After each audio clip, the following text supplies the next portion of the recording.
All right. We're live with John Shinholser, celebrating 41 years. You didn't run the commercial first? No. Just like that, man? We're just you in. Jumped up there? We're just going in. Man, and who are you? I'm Steve Altus, PRS digital media producer here at McShin Foundation. Wow, that sounds like a pretty big job title there. Yeah, it does. You like it though, right? I love it. Well, folks, here we are live in Richmond, Virginia at the McShin Foundation. And this was 2 o'clock. We said we were going to do this thing. And, of course, I'm waiting on Jesse. He wants to do the actual interview. And you said Travis is coming? Yes, Travis is coming too. So the problem is these are two newcomers in recovery. Jesse got a little 10 years, but, he gets mad at me when I say, look, newcomer, especially when he's late. Right, he hates it when other people are late, but he don't mind being late. That's a whole different story. And then Travis, what's he got, 6 months? Something like that, yes. Yeah, and it's like, he knows everything. You can't tell Travis nothing, man. Oh, no. But I love them both dearly, One's responsible, one's more responsible. Good way to put it. You were here on time. I was, yeah. And I was here on time. Here comes the newcomer now, man. You damn right. We said 2 o'clock. We going live, man. 2 o'clock on the dot. No, it's after 2 o'clock. It's actually 2:01, man. If this is the Marine Corps, you'd be court-martialed right now. Here comes our fearless leader. We already got one comment. Our host. Is Travis coming? I don't know what he's doing.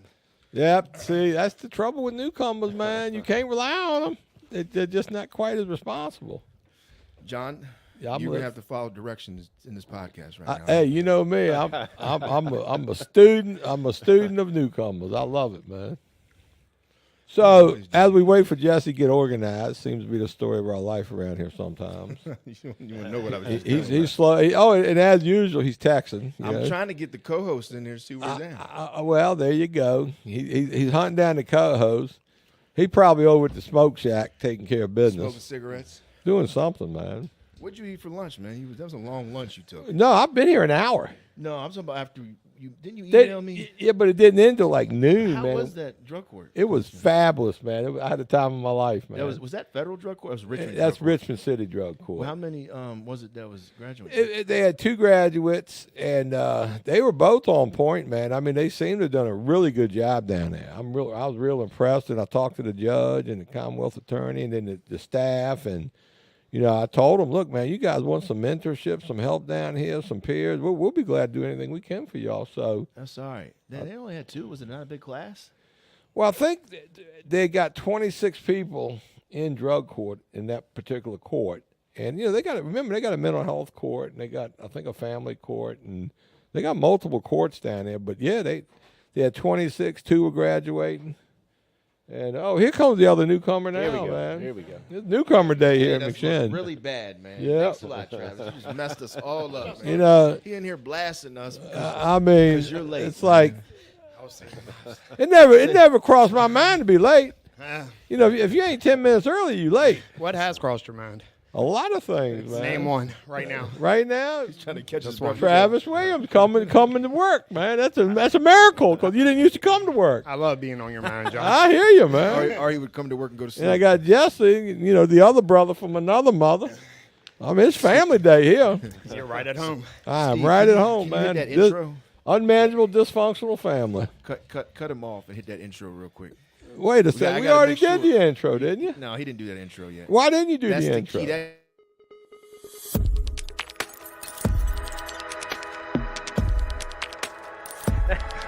That makes total sense. Yeah. Because I know me. You don't have to understand my boundaries to respect them. Well, no, I'm the president and co-founder of McShin, a person in long-term recovery from substance use disorder. Okay, I gotta work on that. Celebrating my 6 months. Didn't have cake. Yeah. Gosh, you scared me. Shut up. Today. Hey, everybody. Welcome to McShin Foundation's award-winning Get in the Herd podcast. There go the neighborhood. As you see, we got a very, very, very special guest today, sitting here with the co-host Travis Williams. And our man behind the scenes over there, the Wizard of Oz, Steve. Say what's up, Steve. the engineer. Hello, everyone. Hello. All right. And then we got our special guest, Mr. John Shinholser. He is the co-founder and our senior peer right now, but he's the co-founder of the McShin Foundation, man. We're really excited. We got some stuff that we're going to get into. We got all kinds of questions. We got to keep him under control because he likes to take control of the podcast. So we got to keep him. It's a natural leadership Yes. evolution. He did so, start it. Evolution. He started it, leadership but we evolution. took it over. You know, So. God has a way of, Took God, his keys. Giving God, you yes, leadership God evolution. said, Yeah, God hey, said it's time. I guarantee you, my God will outguide your God. So. Our competition evolutional on gods. competition on gods here. My God's You see better how than this- your God. You see how this, My God can do anything your God can do, but better. Better. you see how this podcast is going to go now. This is everybody a very tuning in. spiritual You see what's podcast. going to happen now. A lot of All tough right. gods around here. All right. Same God. He just know who the old timer is. That's all. Yeah. And the newcomers. Let me get. All right. All right. Simmer down, y'all two. Simmer down. Let me get into one thing before we get started. I just want to go over quickly of our upcoming events. We like to do this. We got some upcoming events. Just want to tell y'all what they are. real Events? quick. Events. That's right. Anything else? Tell them what the events All right, are. I'm trying. I'm gonna get there. All right, up next, the up next event that we got, the most nearest event is August 31st. Overdose Awareness Vigil, 6 p.m. Usually runs from about 6 to 8. We got some speakers. We got somebody that's going to sing a song. It's going to happen right here at the McShin Foundation, right up here in our chapel. All you can eat before you come. I was getting ready to say. You can stop by Sugarloaf and get some food. That's John's address, by the way, y'all. So we Sounds have. so funny when you say it out loud. Sugarloaf. Yeah. And that is a weird address, Sugarloaf. Sugarloaf, man. My parents met at Sugarloaf Mountains back in the they? 50s. There's a Yeah, Sugarloaf 1950, 1949. And now you live on and I live on Sugarloaf Lane. Sugarloaf. Isn't that Circle something? of And Life. we had their Circle of 50, Life. we had their 50-year anniversary party at our house, man. Nice. They met on Sugarloaf and they celebrated their 50th year anniversary on Sugarloaf. I got to tell you, John says Sugarloaf a lot cooler Sugarloaf, than you do. baby. Well, I know what I'm talking about. Yeah, you do. And how to draw it out. We got some. Jesse hears Sugarloaf, he thinking something else, man. He texting his wife right now. All right, Commercial break. Anybody that wants Who's to our sponsor sponsor the again? podcast. Let's do that. All right. Overdose Awareness. Please come out, check that out. If you're listening to us live, come check that out. August 31st. If you're gonna hit this, if you get a chance to listen to this and it's not live, our next event is August 31st, Overdose Awareness Vigil, and then we have a Labor Day cookout, September 4th, 12 p.m. to 4 p.m. Our cookouts are one of the best things we do around here. Free food. We'll have some speakers sometimes, cornhole tournaments. Music, no, not live, but music. You know. Music, yep. Sometimes somebody will get up there and do some. Got live relationship hour in case you need a relationship. You come over by the smoke stack and for yeah. a full hour, man. And you just now meet we- and greet and talk. Hold on. Explain this to me now. Paint It don't a picture go for for me. you. What is a relationship hour? I've never heard this word. Relationship hour. With You who? got to be kidding me. How Yeah. new are you? I don't know. I'm just asking about That's it. the hour where people on. gather up. Maybe our viewers don't know, John. I'm telling them right now. You keep Kick it, cuz. interrupting, man. Yeah, that's the hour where people meet each other that are seeking a relationship, either with God, with their next employer, or with a sponsor, or how to get connected to community. I love how you just. Did I that. mean, yeah, it's you really did. well, that you guys' heads go straight to the gutter every time. I man. don't. I just wanted to know. That's John. why you got to Your break head's it in the down. gutter. Yeah, That's why he's got 41 years. That's why he's the champ. Yes, man. The general. You just definitely knocked Travis out right there with that one. Just for asking a question. I went on a road trip with Travis. I know how he thinks, man. Jesse, on the other hand, he's like a gentleman you go on a road trip with. And He who don't conducts even these cuss. relationship hours? Just everybody? Is there like Anybody can come. Absolutely, man. We encourage it. Is there like a facilitator of it, or just it's No, just like it's a kind of it's a kind mingle? of self-directed. You know, you got to use common sense and bring some sort of level of emotional stability. These relationship hours caused us to open up Destiny's House. Yeah. they Well- did, which is thriving. That can happen. All right. So speaking of that, September 4th, Labor Day Cookout. That's our next event. We might have relationship hour there. You can get connected to the community, and it's free food. Come out, check us out. September 4th, 12 p.m. And then we have our biggest event of the year, September 9th, starting at 12 p.m. It's the Recovery Fest. We're not doing the barbecue cook-off, but we are doing the People's Choice Barbecue. That will actually be That's managed going. by Yeah, yours truly, that's a John. killer event, man. We got 10 different restaurants. We're going to have beef and pork. You buy a barbecue judge badge, and you get 20 ounces of 2 ounces from, 5 of pork, 5 of beef from a blind judging contest. So you get the real.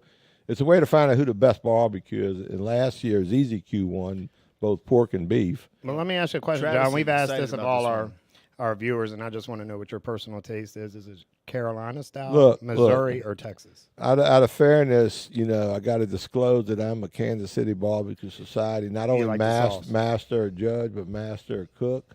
So it's like I'm not even the You're a same master league as cook? you when it You're comes biased, is when what it I'm when saying, it comes to to Missouri. trying to answer a question. What's better? It's all up to the individual taste, man. I'm asking you individually. Which one do you Individual. like? Well, it's weird, man. It's kind of like, when I did drugs, like I'd go on a run of a certain type of liquor, and then I'd go on a run of a certain type of weed, and then every month I'd go back and forth. But during the month, that was my favorite. So I go on a run of Carolina that I love better. Then I go on a run of Kansas City style I like better. Then I go on a run of Texas. So That's a good analogy. see, I'm like a barbecue. Free spirit. Yeah, exactly. It's all good. Whatever the best is, whatever I'm probably eating at the time. You were in your active addiction during the free spirit time, right? No, 70s. No, Well, the summer of love. I started using it in the late '60s, at the end of the '60s, and then all through the '70s, and then early in the '80s, I found my journey began in recovery. You answered one of the questions here. We wanted to find a little bit about what it was like when you were out there riffing. We didn't even know, 41 years. Do you even remember, like your like it was yesterday. You do recall. Oh, absolutely. You never forget some of the things. You forget a lot of stuff, but not everything. Do you remember anything fondly? Finally, well, I can remember when I first started getting high, I fell in love with it. That was the answer to all my problems. And not only that made me one with the earth, because, we all have different backgrounds. We all have different, when we started getting high experiences. But, mine was simply one of, oh, my God, I found out why I'm alive, man. I mean, I fell in love with everything about getting high. It didn't matter what it was. I liked it. So it was the basic honeymoon period theory. If that's what you want to call it. I've heard it called that before. I didn't know if you ever heard Well, life can be difficult for some people, and they don't really have a desire to do much with their life. But when they discover getting high, then all of a sudden they got something to do. They find their purpose. Their purpose is getting high. Yeah. And I found my purpose at about 12 years old. You said earlier, that you were talking about the liquors. You chased different liquors every day of the week, huh? Well, candy dandies, liquors quicker. What the hell's candy dandy? Yeah, that's an old saying. You Summer love. probably too young for that I one. definitely am too young for that. Yeah. Steve, Yeah, what's candy but, dandy? I don't even know that one. We were, I'm I guess you could call from the garbage head era. That's anything then, huh? Yeah, when you're a teenager, you got to get whatever you get access to. So, and back in them days, we would knock off. They actually had drug trucks that would deliver it to pharmacies. Oh, you would get the And we could bum rush them and run in there and grab jugs of drugs and drugstore stuff. So it was like Yes. an ice cream truck. but for Exactly, man. It's the damnest thing I've ever. Now I think they ship them in armored cars or something. They but, got guards driving more them things. secure. but you know, if you could go to the store and shoplift alcohol. You could. You always had the neighborhood pot dealer. You always had the hippies you could get acid from. You could always find somebody with some coke. And heroin wasn't that big a deal. Your opiates came in a pill form. For the most part. Yeah, like a prescription. Yeah, that's where the drug truck runs would come from. I mean, you knock off a whole truck of. Well, actually, you told me something very interesting about an opiate that didn't come in a pill form. I explain this a little bit. You told me I heard you opium den. Explain an opium den to me. Well, the only opium den I've been to was in Thailand. Yeah, and Were they smoking? yeah, that's what we smoked about. I didn't. The only thing I ever shot up was crank.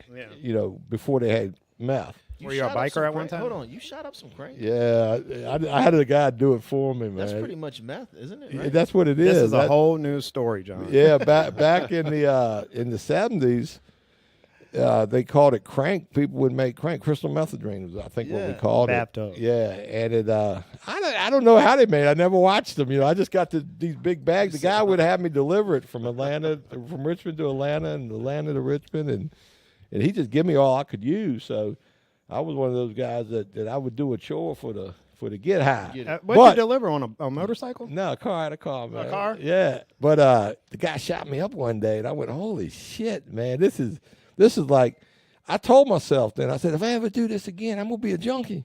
heard It was somebody else say it was that. that I've heard good. another old So I timer made it a point never to shoot up again. I don't care what it is. I ain't never doing that again because I'll never stop because it was that good. It was amazing. I can remember like yesterday.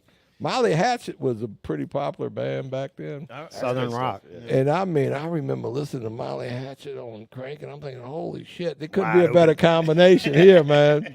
And I walked around the fan area for about 2-3 hours, and I couldn't believe how bright the day was, you know, and the greens were green, and Gotta and reel him back it was, in. it Kinda was- like the beginning oh of yeah, Acid, I'm having a reel little it back in. euphoric recall here. Flashback. Back in here. Natural highs. Well, you brought it up, man. That wouldn't have been my topic for discussion. Now hold on, because I got a This really helps, though. This is good. This is definitely good. Now I got a cartoon image of a opium den in me. I just want you to set the Well- scene for the viewers. Like, what did it look like when you approached this thing? So you're in Vietnam. You just come out of No, the bush. I'm too young for Vietnam. all But right. what I did do, we came out the Indian Ocean. I was with the 1st Battalion, 3rd Marines, and I was out there in January 18th when they freed the Iranian hostages. And we'd been at sea for several months, like 100-something days out in the ocean. So this was the Reagan era. Yeah, well, Reagan just became Became president. He president, just got inaugurated, and Got the credit. and then we made our first Liberty call.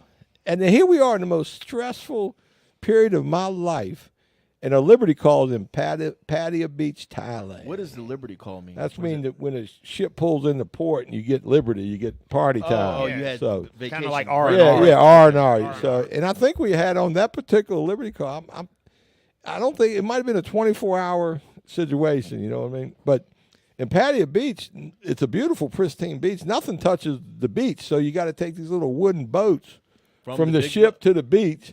And the boats don't even go all the way up to the sand. They're about 50 yards out in 6 inches of water. So you roll your cuffs up and you walk barefoot to the beach. And then beautiful beach, all these half-naked women. And for a Marine, Paradise. at the time I was 21, 22. And I'm thinking, this is going to be great because I got 3 months' pay in my pocket. Ready to blow. And made the and beach right beautiful across wasn't the street with all these great bars and nightclubs and what do they call them, cat houses. I'm cleaning this up for Cat our houses. Yes, listeners. please do. cat And the beach was beautiful. but they had because these of the little sand. huts on the beach, and I'm thinking, what are those huts? And I looked at the guy, and the guy looked at me, and I knew that was a connect. Yeah. And anyway, it turned out to be they were selling bundles of tie sticks that were packed with opium. So it was tie stick laced with opium. So the den and was the- more like a hut. It was a hut. Yeah, and have you seen that movie, The Covenant? It's a new war movie. I did see that. That's the one where the guy went all over Afghanistan. the interpreters. Yeah. They went into one of those. I guess it's similar. It wasn't a hut. Oh, but that was a yeah, real opium yeah, den. right, you know, Yeah, buddy. That Exactly So what would you're you say talking your about. experience with opium was similar to your experience with the crank? I mean, one time and you were like, whoa, I Nah, like this a cause lot. we got a lot. You would get a lot of opium laced weed in the Pacific and in Asia. So for my first 2 deployments, wherever we got drugs, you could definitely find some opium and some opium laced product. So that wasn't one and done, but it was. You just sit there numb till it's time to go. So it did its job. So all in all, so alcohol was your main. My drug of choice was yours. I'm Whatever, telling you, whatever was available is what Yeah, I did. You heard him. He said he was Garbage head. Garbage head. Right. I thought a garbage hold on, pail hold on kids one, when he said hold on that. 1 second, y'all, because are you getting any texts? Can y'all hear us out there? Because I got a text message saying, or is it you just can't hear Jason me? Eves. Just Arr, can't, what's just can't up, hear me dog? because they're talking over me. Is that what it is? Oh, they can hear I you. can turn you up. What's up, Michael? How you Well, doing, no, buddy? I get the text message. I think when y'all Who can't we hear? don't yell in the microphones, y'all. Why I'm y'all not in the yelling, man. microphones? I Look, know you I can't. tell you what, they're hearing me because I know how to do this. You're yelling in the microphone. Just relax. It's okay. All right. we yelling in You're the yelling over there. You Stop don't yelling over understand. there. The listeners hear me just fine. You're the one that's having a problem with Yeah, it. you're the one Steve, with no. who's in bass. charge Steve, of this you ain't gotta podcast cut that interview thing right down, now? man. Can y'all hear me? Now that's I'm good. just playing. All right. Can you hear me now? All right. So I got another question. question for you. So, Shane, how you doing, buddy? Jesse is Jesse is quiet. quiet. See, I rest my case, man. honestly, I can't help it. They're No, yelling at me over maybe here. No, you you should got to yell learn into to the talk. mic. Bring you your know what? man I'm voice gonna- to the table, Yeah, put some man. bass in there. Good Lord. back now. Don't eat the You want mic. Just some bass. See? You want the man voice? It's coming out now. No, honestly, you got damn you it. got to learn to All right, put y'all it. gonna hear me. Oh, All right, listen. here we go. You fired up now? I'm ready to go. Yeah, All right, look, motivated. so we got to go back. So we went down memory lane. I love it because I never knew that stuff. You about went down John. there. I just No, answered but questions. I think that's important for the viewers to know because sometimes the best way to identify is to share those stories. So what happened though? So all that happened. What happened to get you to recovery? I think the main incident was that we had a battalion party, and I started dropping acid. We want to feel something quick when we do it. So if you take a hit of acid, 10 minutes, nothing happened. You take another hit, 10 minutes, nothing. And in the meantime, Next thing I'm you know, you're chasing it with tripping. I'm chasing it with straight Jack Daniels, right? And then we're doing little one hitters. And that Hawaiian weed back then is like today's, that, top Maui shelf Wowie? stuff. Maui, wow. That bullshit weed. I had the real good, the Puna butter, man. The Puna butter. Puna half Just butter. making up names No, now. no, man. no. Puna butter. If there's a Hawaiian listener, he hears me say Puna butter. He got excited just now, man. He got goose pimples, man. That's the one and done stuff. So I'm drinking liquor, eating one hit of acid after the next. I mean, every substance you could have there in front of you, but within a short period of time, I'm in a full blown blackout, right? So the legend has it. The legend. Oh, The the legend legend of has John John Shinholser. that I crawled around this campsite, beautiful, pristine County Bay family campsite, and I just terrorized the campers, which were mainly high-ranking enlisted and officers. And you don't remember any of this. Not really. I remember That bits basically and was the pieces end of your it. career. Well, I didn't have much of a career anyways. I mean, I had 5 Article 15. This is my Hold on, fifth what's the Article 15? Explain that to That's the like viewers. getting arrested, catching a charge, but in military they call it Article 15. That's Is that a better lot. or worse than That's- Article 16? They're like felony misdemeanors that get bumped down to misdemeanor and you plea a deal, but in the military it's just Article 15, 30 days no money, 30 days in the barrack, a reduction in rank. I've been E3 twice. So they reduced E2 your rank a couple twice. times. So this Yeah. blackout was your introduction into. Yeah, I mean, when they finally, I think it didn't help when I was crawling across the airstrip and jets were stopped that and never couldn't helped. launch, and they had to send the pickup truck Oh out man, to I get- know they was to get the mad guy to at you. black out off the runway so they can Speed launch bump. their F. Were you tripping on acid doing that too, or was it just drunk? It was liquor, acid, weed, One and, hitter and, quitter. and probably beer. I mean, it was just everything. I was a Travis massive is saying- consumer of products. Travis is saying you're a lightweight if you listen to him over there. No, because see, I think about that. I actually will compare out from the regular heroin addicts and fentanyl addicts. To me, that's like just such a lonely life, man. Who would want to just be numb and drool on themselves? That makes no sense at all. If you ain't jumping off a building, The way you make it and- sound, John, I agree with you, man. I mean, Now that you say that, I don't sounds pretty understand. bad. That's not a high to me. That's a low. Yeah, that's a low. That's a miss life. So, but Yeah. but a speed bump on a runway with jet sounds pretty low to me too. No, actually, Yeah. you think Yes. about it, man. Crawling You got on all fours. fast moving jets. yourself. You got MPs involved. You got pickup trucks. You got I crawling. mean, it's an Marines. action film, but it's I slow. mean, So John, yeah, it sounds like what's that Hour one movie? two. Yeah. well, let me finish the incident. Yeah, so You'll- what you'll happened? love Yes, this get us- one, man. So Monday morning, we're in the barracks, and this gunny sergeant comes screaming through the barracks, screaming at the top of his lungs. He's a gunny, and he's screaming at my major, which the major far outweighs the gunny. He's screaming at the major, I want that son of a bitch that came up through my campfire and disrupted my kids and family. I want his ass on the wall, blah, blah, blah. And I'm sitting there thinking, oh, shit, I know that's me he's talking about. So he storms out of there. And I stepped in the major's office. I said, Major, I'm pretty sure that's me he's talking about. And, Oh, you owned up. You went in there and said, I'm just gonna take it. I'm gonna take it. Immediately. And then they impressive. sent me over to the colonel. Yeah, I would have made him catch me. And that was my date with the colonel. And that was actually a battalion level Article 15, which is court martial. We have no idea So what you you're talking about. He's explaining it. Court martial. Yeah, you when got court like, martial. like when you do a captain's master battalion level, that's felony stuff. That's court martial. And I had a captain's master C one time, and that's when a reduction in rank and everything else. So you were a happened. repeat offender. total. I was a frequent flyer, baby. And but the colonel, you look at my Marine record. I'm a great Marine on paper. I'm like the best radio man in the battalion, and that's a different story, and I can prove that.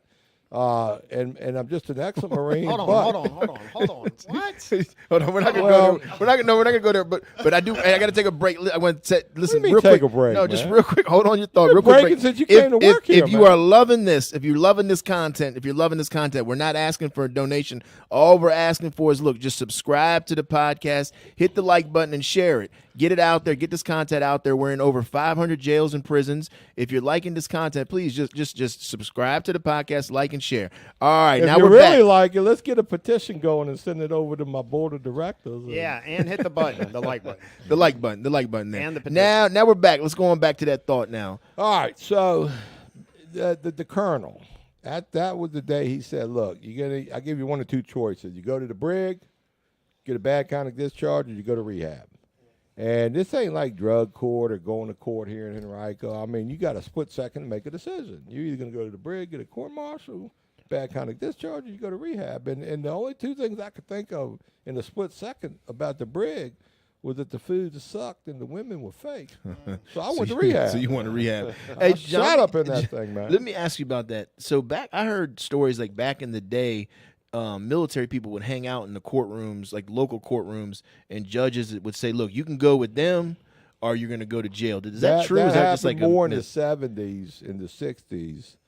But the time I joined in 1980, so that was before you had joined. but they, I mean, no, they even then, because I remember when I got my last DUI in '79, they seemed to have a couple military people in units. there waiting, saying, look, you can go Yeah. here. Yeah. They gave DUIs in '79. I thought they just They did. probably Oh, called it hell something yeah. else. They did. Probably Oh, I called thought they it gave you something. warnings. Back then. I got one that I won't even drink it. I Yeah. couldn't understand that one. You were tripping on acid. No, it was like it was the day before was the last time I drank, but my blood level was so bad 'cause you after drank. 24 hours.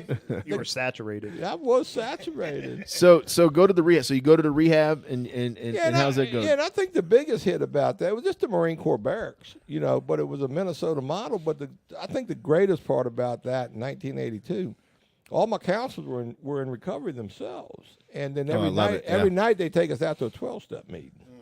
So I go into a rehab run by recovering people who you ain't gonna bullshit, and they were really good and nice and kind, and it was really good. It turned out to be the best experience of my life. And but every night we go to meetings, so the meetings were reinforcing what they're teaching you during the day, and then you're making that like automatic connection to the recovering community, developing relationships and making friends. And even though you're still in the military, you're still in the Marine Corps infantry, you're still going to be deployed. At least you had an opportunity to get a time out on the chaos that active addiction brings you. You get decent education, decent connection, and you get a pathway forward. And, I saw a little light on that pathway, so I just followed the light. And I didn't want to go to the brig. I didn't want a bad conduct discharge. I only had a year and a half left on a 4-year enlistment, so the worst part was over. I could do a third deployment standing on my head. So I just did what I was told, basically, What was simple. what was the was that in Hawaii when that happened, right? I was stationed Kaneohe Marine Corps Air Station in Kaneohe, Hawaii, on the island of Oahu, so it was Hawaii. How was the 12-step meetings? Was it a lot? I thought they were fabulous. They only had 2 NA meetings a week in Hawaii at the time that I could get to, and they had a bunch of AA meetings. So, but you could go to a meeting every night. And they still hadn't really took It off was there. just taking off good during the 80s because there was a treatment center proliferation nationwide that was really – that's who gave NA their bump back during the 80s was the treatment centers because, a lot of addicts were showing up and, the AAers were still bitching about addicts coming into their meetings. So it was a natural evolution that took place back then. Well, let me ask you this. So you're doing all this in Hawaii. You're still part of the military. Marine Corps. The Marine Corps, sorry. Yeah, don't confuse it with That's a government. piece of the When military. you say They don't military, it sounds like a government job, You were man. a piece of the military, Well, but it was it- the the Marine Marine Corps. Corps. It definitely was Piece of the a government Don't job. get me fired up All right, here, so man. you're But already it was a plugged. government job. No, though. it wasn't, man. It was the Marine Corps. Yeah, man. it was basically a tax collector Mother- government. The job. taxes Look, paid. we gon- You're we not gonna allowed to throw say down that. here. You are not allowed to say that word on this Look, I podcast. got Bleep news that. for you, man. Believe taxes. I'm not one of those censor guys. Yeah, We'd already know that. Either is he over there. I seen him at the when he spoke over at Henrico and you came up behind him and was like, man, he's got a worse mouth than me. He does. He made me sound good. Every word he said was F this. I could have been an ambassador that night. So you're plugged in. You got your network. You got your community. You're in Hawaii. So you get discharged. I was 16 months later. All right, My first 16 months in recovery was in the infantry. and then you come back home. I got out and came home. Did you find it difficult to get plugged back in? When You know, I had great sponsorship, great information. They made it real clear to me the minute you get off that plane, you run to a meeting first. But I went home, but I went to a meeting that day. But so John, I don't mean to interrupt you. I want to make sure that everybody hears this out there. So he's in Hawaii, he's in treatment, and he got a sponsor like that. So I got a sponsor right before away. I got I got a whole Yeah. group of sponsor. Yeah. And I did service work every chance I could. That's the stuff, you know. So if you're out there listening and you're new and you're trying to find, you know, what you need to do and you're scared and you don't know what to do, man, follow those suggestions, man. John took a simple suggestion: get a sponsor, get a home group. Now 41 years later. And I'm looking at Marvin Monroe up here on the screen. And Marvin came through our pod program in 2004, and he did that too. He got out of jail. He went straight to meetings, went straight to connection, and he's still That's what I'm getting it talking about, 19, Marvin. 19 Good years stuff. later, whatever 19 it's been, years. Marvin. Hey, so John, you know what this is then since you were in Hawaii, right? Yeah, It's a Shaka That's Bra. a What What shocker. is that? The shocker? That's Yeah, the if you do it shot. wrong, you get your ass kicked. But if you do it right, you get some weed. That's the so- wrong That's- way. that's First the of all, heavy it's metal. this way. Yes, That's the devil ears. You do it. No, Or it means love the other way. We're doing some It's like sign this, John. Your thumb. What are you doing? Look, I'm man, sorry. just because you was a tourist one time, man, yeah. think You you're the lived there, expert. right? Hold on, lived there, government as the government. Yeah, the but, government. I Yeah, mean, lived one there for way the or government another, you on a know. government base. Yes. So basically, Sound Section like 8. Heckle and Jekyll, man. All right, look, so I want to get into another question, but I do want to do one event. It just popped up on the screen, and we did forget to announce this. Care Talks is coming up, y'all. Care Talks is very similar to what you know, if you know any stuff out there like TED Talks, but this one's basically solely based on recovery and any type of solutions for recovery, man. It's pretty awesome. John and Honesty, founded this, and we do it. They usually do it monthly, and we got one coming up. We got some great speakers on there, so it's coming up August 18th. Is that correct, Steve? That is correct. August 18th Friday from night. 6 to 8, Friday night. So come check it out. It'll be right here in our chapel. And they're fun. They're very fun. It takes about an hour and a half, and that's another one of those relationship opportunities too, man. We got like Yes. 100 people out there, and Not the type that you're thinking about, Travis. Oh, The yeah. type that John's well, you talking meet about. sponsors. What was it and called again? The connections. relationship Hour. Relationship hour. power hour. Yeah, instead of like, what's that hour when you go drinking? The Happy happy hour. hour. Instead of happy hour. Yeah. We got Relationship hour. hour. Yeah. We You invented could almost that. blend those two together. I mean, one after Well- another. Happy hour and then relationship hour. 10% be real happy. 90% be like, what have I done? What the hell? happened next morning? I should have had 6 more months clean.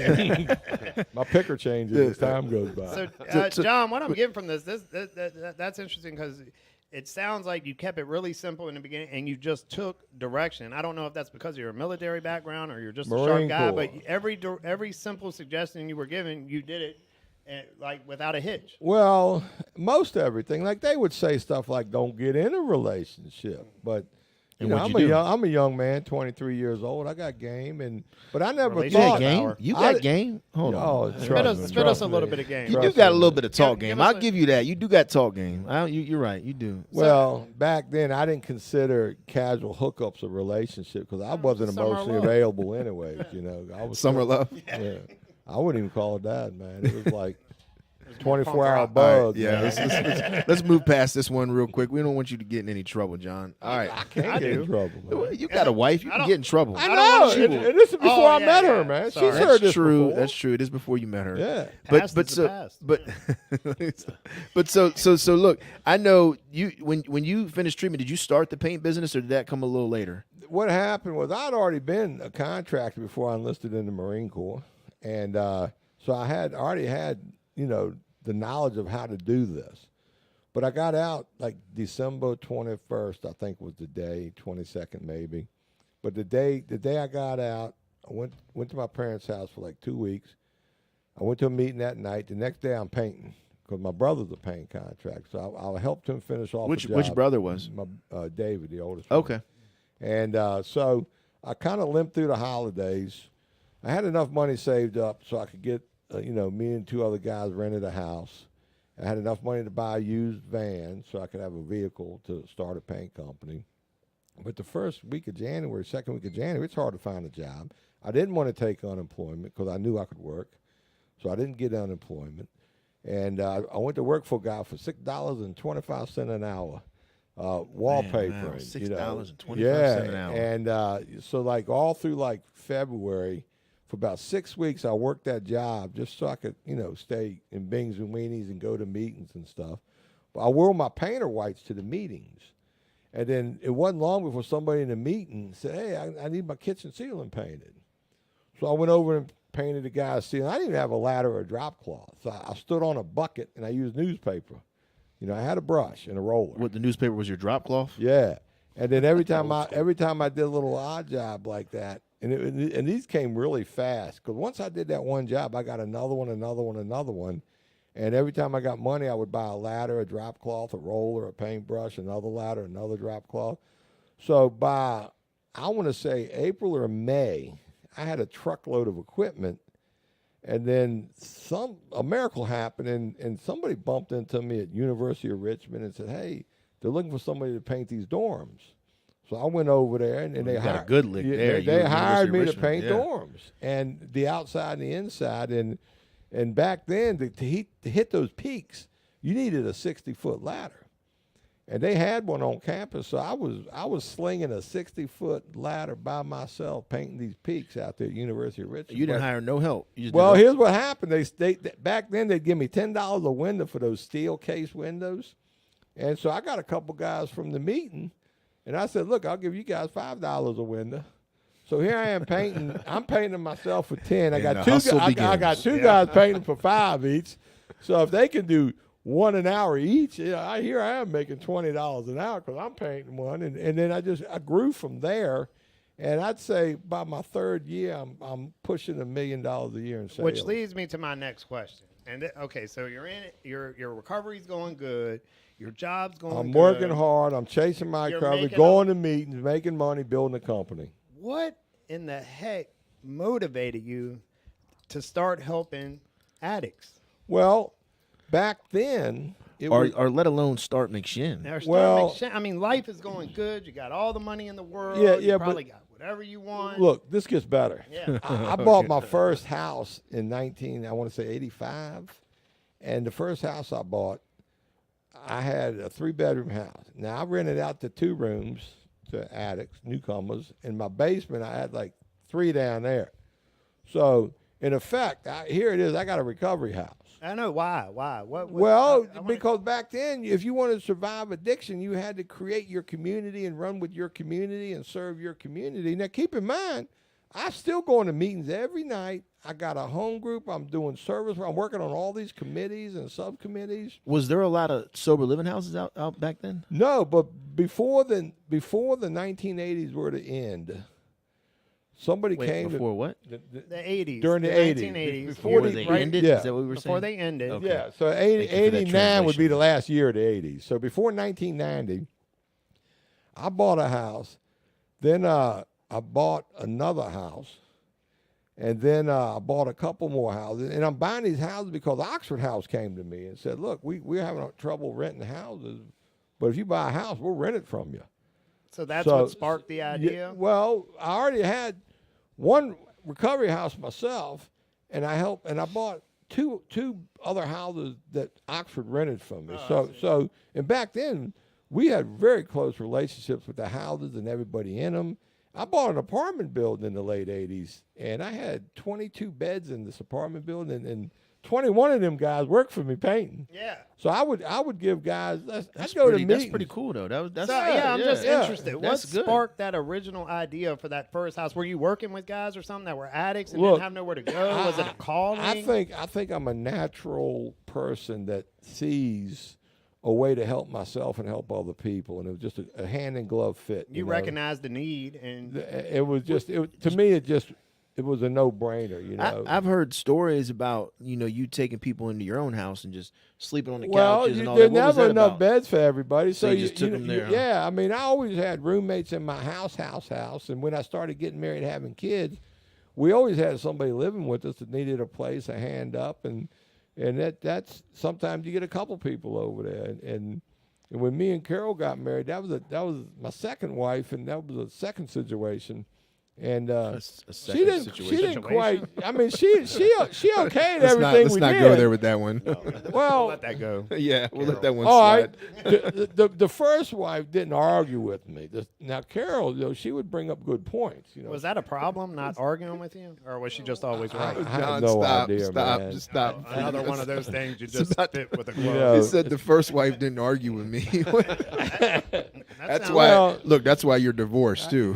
That's part of the reason. I led her to believe it wasn't no use in arguing because she won't go in. Oh, you were just stubborn. Your first Probably. go-around. He likes to be right. Don't we all? But the point is, to answer your question, and I think you two are like this as well. I'm a little bit different than some folks, but like if you had your own house, I guarantee you have 2-3 guys living with you. I know you would. Yeah. Oh, he would definitely. Yeah, I I feel mean, that you already way. got 5 kids. You ain't got no I room can't- in your yeah, I house. There ain't no can't do it. room You're in small the kids end. there. so to speak. Yeah, but I think a lot of people in recovery do this. There's dozens of old timers that will tell you the same stories I'm telling, where they had so and so live with them for 6 months, a year, 2 years. I know a couple guys have cottage suites and honeymoon suites. They've always kept filled, and then some people don't want to take nobody to their house. I get it, and everything in between. It's just that, they're just a group of us that we're comfortable with that. Yeah, it sounds like you were just very blessed and you were sharing your blessings. 100%. So that's the houses part. What ended up making you, I know you and Carol get together, y'all start talking, but what formulated the centerpiece? Were you just getting tired of having people hanging out at your house? I don't think tired with it. When I met Carol, and when I met her, I was 15 years clean. 35, about 15 years clean. So I had a lot of good working knowledge of community here in Richmond, and she's a healthcare lobbyist in Washington. She had a lot of knowledge of the emerging recovery movement nationwide. So we met at the right time in the right climate to where we were combining our knowledge, saying, hey, what you've been doing here in Richmond for 20 years is what needs to be happening nationwide as we move forward with this recovery movement. And we were getting a lot of good intel from William White. Every time William White wrote a monologue. Oh, he wrote that book, Slaying the Dragon, Yeah, right? yeah. And I would get a review copy of his monologues before they would even go to print. So I'm shaping McShin after his monologues combined with my institutional knowledge and experience with, business, work, and recovery. And me and Carol in 2004, July, 19 years ago, last month, we were at that Brandon camp out, and a group of addicts sitting around a campfire saying, we got to do something. We're tired of seeing all these addicts come in seeking recovery. They go to a meeting, you don't see them the next day, and families were dropping kids off on mine and Carol's deck. We'd go out in the morning. This is a true story. I went out one morning as a kid on my deck. Is this the house you're living at now? Yeah, up in Hanover. Sure. Oh, That's Sugarloaf. crazy. You just And wake up one and morning and I somebody's said, on your good front morning. porch. Who are you? He said, well, I live around the streets. My mama told me, go over here. I need help and to come talk to you and hang Sounds out like with one you. of those stork You know what? deliveries. Hey, That's crazy. Yeah, John, but it gets better. A week later, there's two of them Two out more. there. But you know what's crazy? Multiplying. That happened 19 years ago, and guess what still happens today? The same Oh, it thing, still happens. same I mean- thing, right? They drop them off at y'all's house. Yeah, I had him in the shed not long ago. Carol don't like that, but she goes along. She got somebody Well, in the the house shed right is now. more. man. The shed is more like a nice apartment, right? That's what. Well, it depends on what side you're on. Yeah, that's true. Because You one know. actually is a shed. Yeah. Like Alan H. Got him had hanging to, up in there Alan like H. had to the go rakes on and the stuff. bad side. He got caught lifting a bottle of wine. You going on the He bad had to go on the side. bad side. The brig. Well, I'm not even sure the other side was built then. So So where was the first center at? Like the first Well, office space? on a Saturday night, we decided we're going to start McShin. On Monday morning, I was driving to the lawyer. I called Carol. I said, I'm starting that LLC we talked about, Action. that charity. What do you want to call it? And she said, you doing what? I said, yeah, we talked about it Saturday. We agreed to do it. I'm going to I go think was do going it. to happen, Carol. And then she brought up this one little bankruptcy I had. Well, what about the coffee shop? I said, wait a minute. That's a very good point, though. Well, I said that was my will, but this might be God's will. And look, if it's God's will, it'll work out. If it won't, then we'll know better, and I'll just move on. And she came up with the name McShin, And that was on a Monday. And then I got the LLC started. I drove over to my CPA, He stopped what he was doing, filled out the nonprofit IRS application. He did that for free. The lawyer I paid some money to. And then I put a check in the mail to the IRS. And then that same day I drove over to Rubicon, and I talked to Barbara Thornhill. She was the director at the time. And I said, look, I need to rent an office. And we rented an office over at the Rubicon in Scotts What year was this, John? 2004, July 17th, 2004. Well, you know what's crazy? We just were talking about Rubicon yesterday. Wasn't it yesterday? Yeah, We were talking Yeah, about we the were talking about definition Rubicon when I and went the because derivative I of was Yeah. sharing how I went to meaning of Rubicon. it. Yeah. I went to the one on Front Street. Yeah. My Yeah. probation officer sent me there. Yeah. Well, our headquarters was over in Scotts Addition on McTavish, and I had a little 56 square foot office. I'm paying $500 a month for it. I'm still painting now, and I'm out of money. Oh, you're still doing? Yeah, You got the I'm paint business I'm going wearing my still? whites, man. I'm painting What- wallpaper. What did you end up doing with the painting business? Did you sell it to somebody? Well, eventually, when we started McShin, we started a like a workforce development, and I've heard this. me and Daniel Payne, we'd go out and paint houses and make money, and back then and this was perfectly legal too. Like if I got a paint job, Yeah, I would that I in would I would tell the folks, look, Perfectly legal. Disclaimer. no, I said, look, you're going to pay me $3,000 to paint your house, and I'm the lowest bidder. And here's what I want you to do. I want you to give me, the $2,000 and take the other $1,000 and donate it to McShin, and you get a tax deduction. And that's how we kind of raise money. Listen to what I'm hearing. John's life is going good. He's making millions of dollars, or at well, least I'm more than making, that. I'm making enough to live And comfortably. he decides to take all that money, or a good piece of it, and invest it into helping addicts. Donate it into helping addicts. Donate- Invest, donate, whatever you want to call it. Yeah. Donate into help. Investing in people is what I'm saying. Now the first 3 years of McShin, we're not really quite making enough to do all this. And I drew down my Knights of Columbus life insurance policy. I had some whole life money saved up that I drew down and lived off of that, so I could keep paying my share of the bills at the house. And Daniel was with me at the time, and he was a great executive director, and we were going to build up this contracting leg and really do well. And then he got a girlfriend. And then, he ended up getting married, having kids. And I said, well, you need to make money, man. You got a wife and kids coming. So why don't you just take this business and you run with it? and that was your painting business? He just kind of took pretty it over? much. But yeah, I mean, He just turned it into his, kind of built off of yeah. it. And then kinda. widespread solutions that's how he got his beginning. Listen, That's pretty cool. Listen, he didn't know if this was. He didn't know what was going to happen. He said he didn't know if it was his will or my will. He was taking a shot. He believed in this so deeply that he was willing to donate a good chunk of his money and his time. I mean, you believed in it that deeply. Yeah, but you got to realize you have different levels of spiritual awakening when you work these steps. And by He this, doesn't know what a spiritual awakening is, though. I know Oh, he's got he- experience. He's Well, spiritual experience and spiritual awakening. He confuses them. he's actually had a couple. He's had since I've known experience. him, I don't know but- if he's had any awakenings. Yeah, he's had I one. had trust like me. a But you can still go backwards at peak. this time. You know what I mean? Yeah. You ain't You had can to go look. backwards at any time. But I found a newfound purpose in life, man. I knew my purpose was really important. I knew if we didn't do this work, who was going to do it? You hear people talk about what needs to be done. Well, somebody's got to do what people were talking about that needs to be done. And me and Carol, we stepped up and we did it. The action. And I got Daniel engaged. There's more to that story of Daniel. Daniel was working. He had a full-time job making like $25,000 a year at the time. And I said, Daniel, we starting McShin. I need somebody else over there to help build this thing up. Why don't you come work for us? And we'll match your pay, but you got to work for it. You got to go out and make the money so we can pay you. That's where the contracting part comes in. Yeah. He So- helped write the recovery coach manual too with you. He did. You and him Absolutely. did. He did most of the writing, actually. Yeah. I would shoot ideas out, and of course he had his own, and he's the one that came up with getting the herd. That's Daniel Payne right there. He came up with that. Getting the herd, getting the herd, getting the herd. Look, I want to check out some of these comments real quick because we got honesty out there. Our CEO, she said they taught her how to paint houses when she lived there. They put her to work. They said, this is the work you're going to do, paint some houses. Back then she used to do yard work, painting work. She used to go out there and play with the bugs and kill them, and that's like she's scared to death of a bug. I don't understand that, man. And then, hey, Martin, what's up, my brother? 13 years, one day. Yeah, me and Martin got the same day, August 10th, man. Okay. He's out in Wyoming. All right, Yeah, Martin. I'm coming that way soon enough. Thank you. brother. Hey, look, Martin, subscribe, like, share this material, man. Subscribe to our podcast, like it, share it. Same thing with you, Grant. Yeah, you got Grant sitting Mike- over at the house right with the now. intensive He board. ain't Or they supposed might to be go there. downstairs No, he's in the allowed. group watching. Yeah, Oh, he's I there. got That's you. their I think they're group. watching us. Well, I good- feel good bad stuff. for you guys. I'm Shout out to sorry, them. man. Well, look, we're getting close to time, and there's some more stuff I want to get into. So I want to get into so you created McShin and John. You really did. People don't really understand what happened in the beginning.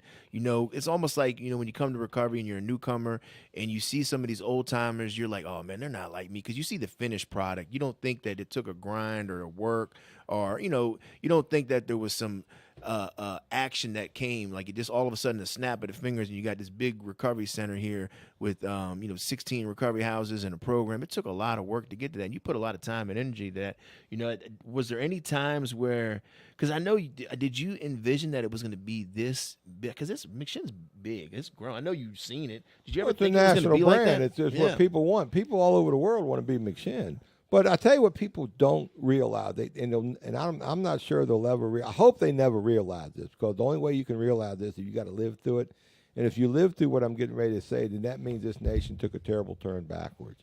But in 2004, for somebody to be a face and voice of recovery publicly, and go out there with no name, no brand. You know, I'm not a movie star. I'm not a football player. You know, I'm not Betty Ford. I'm not, any other famous addict or alcoholic. I'm banging on doors in this community, showing up at the Board of Supervisor meetings, the General Assembly, going into legislators' offices. Anybody that will listen say, look, we got a face and voice of recovery. We're building a community of recovery. We're inventing peer support services. We're inventing connection to the community at a bureaucratic level that you can understand, and have all these people look at you and dismiss you and look at you in disgrace and disgust. But And yet scrutinize, but you stay yeah, clean yeah. and you keep showing up. Keep doing what you're And doing. you yeah. demonstrate your value over and over and over again. And you show up at all these fundraisers and pay your $50 and $100 just so you can get up in their face and not be obnoxious or rude, but just say, look, this is real. But you know what, Jesse? Within a couple years, these very people I'm trying to get to listen to us and help us and shape some reasonable policies, they start sending their loved ones and kids to me. Asking, yeah. Oh, yeah. yeah. Say, you know what? You get a state senator come to you and say, my boy's been to 13 rehabs. I don't know what to do with them. That's recovery capital at its best. Yeah, man.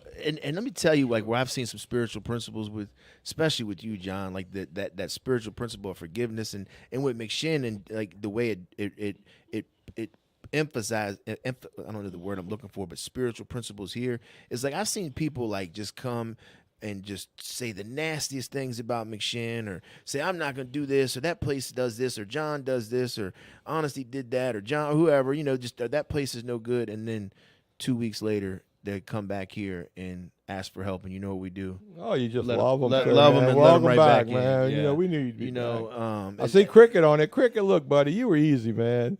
You'd be here with or without me. You did the work, man. I was just a hope dealer today, showing up, giving you that hope shot, man. Oh, Cricket. And no. now you're turning around doing the same thing for hundreds of others. So I tell you what, I keep up the always work. can tell who was like John's proteges, like Protege. proteges, protege. because they always got good talk games, and Cricket. Well, is definitely Cricket's a good talker protege. now. He is. I don't know if he was born with that or if he just I watched think you he so grew much. up in jail, man. He had to learn grew to up be in a jail. fast talker. Look, your honor, it was like this, And I I was think- minding my own business. I think he's your protege too, man. He definitely learned from you. Look at David Mullins up there, brown nosing, man. There are not Oh, three man, Dave, stellar don't do gentlemen that. here. Don't. There's only one.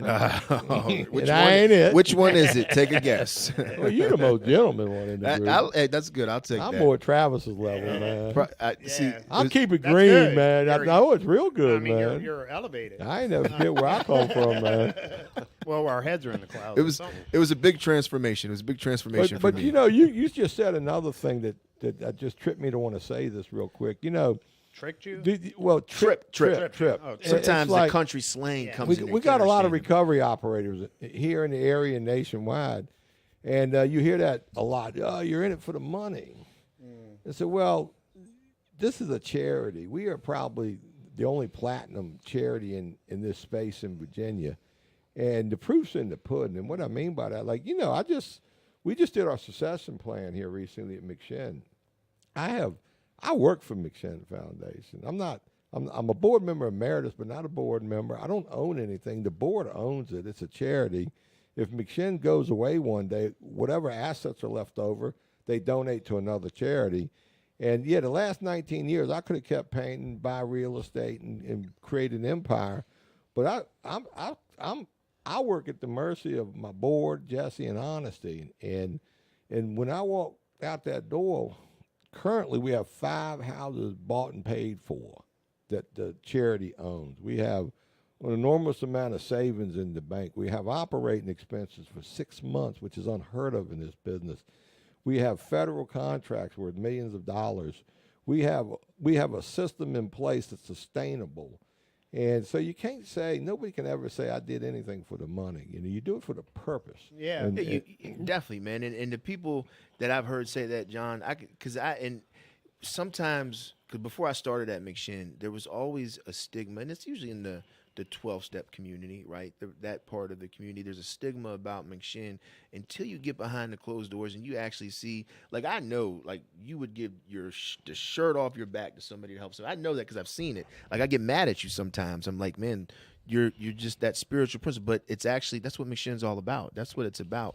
Before we get ready, Martin, you're right though. God is good, and I use the word I a lot, but always been a team here. Yeah. It's always been a board of more- directors, staff, crew. One more Definitely. question before we go. Like, okay, so I love that about starting from the ground up. You're paying the $100 to go in, and you're doing this. You're meeting people. You're shaking hands. You're getting your name out there. Basically, what I'm hearing is you're trying to build a brand.